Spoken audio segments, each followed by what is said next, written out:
I'm going to talk today about the Leatherman Wingman, which is one of the more budget tools from Leatherman's main line.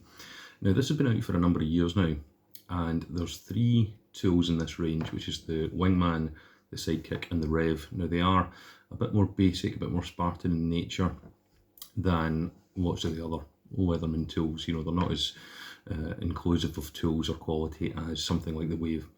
So this is the Wingman. Now this is my third one. The reason being that Leatherman have an excellent warranty. So when mine broke, I simply replaced it, and when it broke again, replaced it again. So you just send it back to them and they will send you a brand new one in the post within about 2 weeks. So, you know, really excellent warranty. Now when I got this, it was about £40. Prices now have jumped up to £70 or £80, which is, you know, really quite a lot at the initial outset, but the warranty does balance a lot of that. So what do you get for your money? Well, it's a folding plier based multi-tool, as most Leatherman are. It's a spring loaded plier, needle nose, standard hardened wire cutter there, not replaceable wire cutters. The tool steel that it's made from is 420 HC, which is pretty standard for most things that Leatherman does. It's a partially serrated combination blade, 2.5 inches long.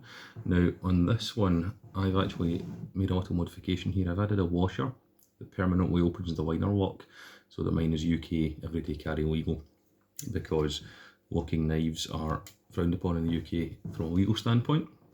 So now mine opens and closes in one push. You also get a scissor. Now the scissors on the Wingman model have a bit of a reputation for not working, but there's a bit of a reason for that. They have a slight design flaw, which is inherent to all three models that I've had, so I can only assume that it's therefore the case in all the Wingman range, since a lot of people do talk about this.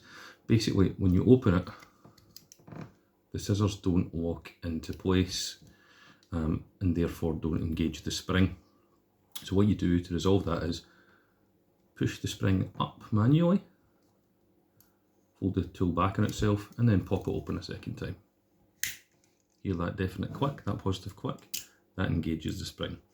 So it is a little bit of a design flaw, but it does work. You just have to open it twice to get past it, which is, you know, admittedly is a flaw. But the scissors do cut well. They're similar to a Victorinox scissor, in that they can open very, very wide, and they have a pretty good bite to them, and those are locking as well. So those are the two tools accessible from outside, both of which are one hand opening, albeit they need to open the scissor twice. So inside the tool is the plier, which we mentioned, spring loaded, and this is where it starts to fall down a little. So the interior tools are pretty poor on the whole.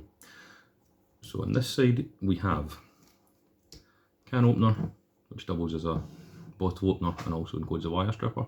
The open can's fine. It punches a hole in bottle caps, but it does open them, so that's okay. And the wire stripper works for all you're ever probably going to use that.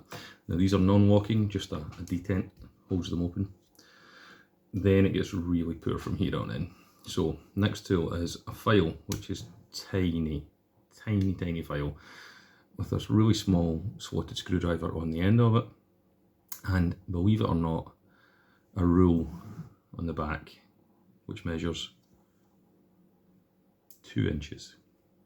Why does that exist, Leatherman? What is the point in this tool? What would you ever need that for? Keep it clean. And a package opener, which I've never used, because why would you need a hooked package opener when you have a knife and scissors? Pointless.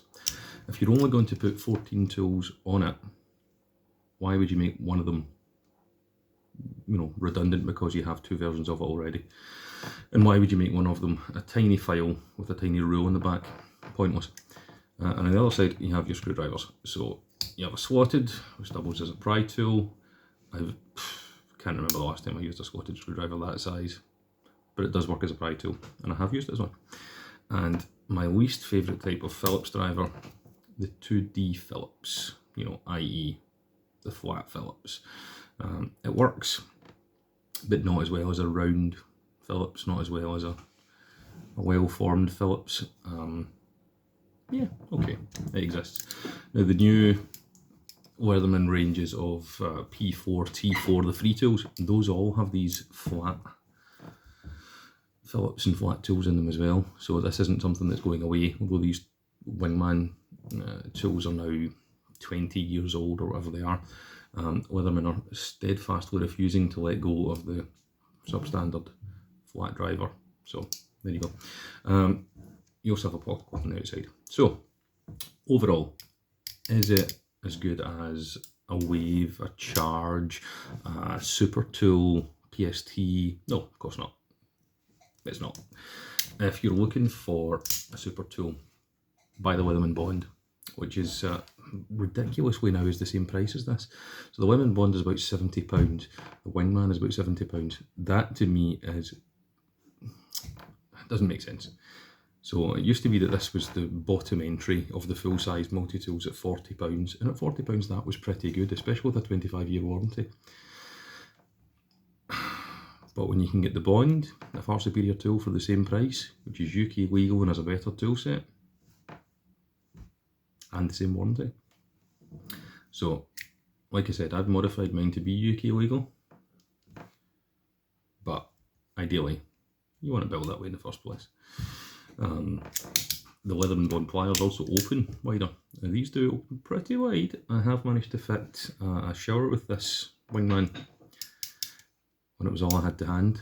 So it will hold a 15mm brass compression ring, but that's it, it's absolute maximum extension. So, is it a handy little tool? Yes. Do I like it? Yeah, I like it well enough. But the internal tools really let it down. So if you just want a knife, scissors and pliers, perfect. If you want more than that, if you want drivers and you want files and you want other additional tools, this isn't the guy. So, I mean, you could also say that the Skeletal might be a better option if you just want knife, pliers and driver. Skeletal is more expensive. So there's an argument to be said about using this as a slightly cheaper alternative to the Skeletal. But with the way prices are going at the minute and everything being much of a muchness, I mean, this has jumped up £30 to £40, you know, 40 to 50% in price over the past few years.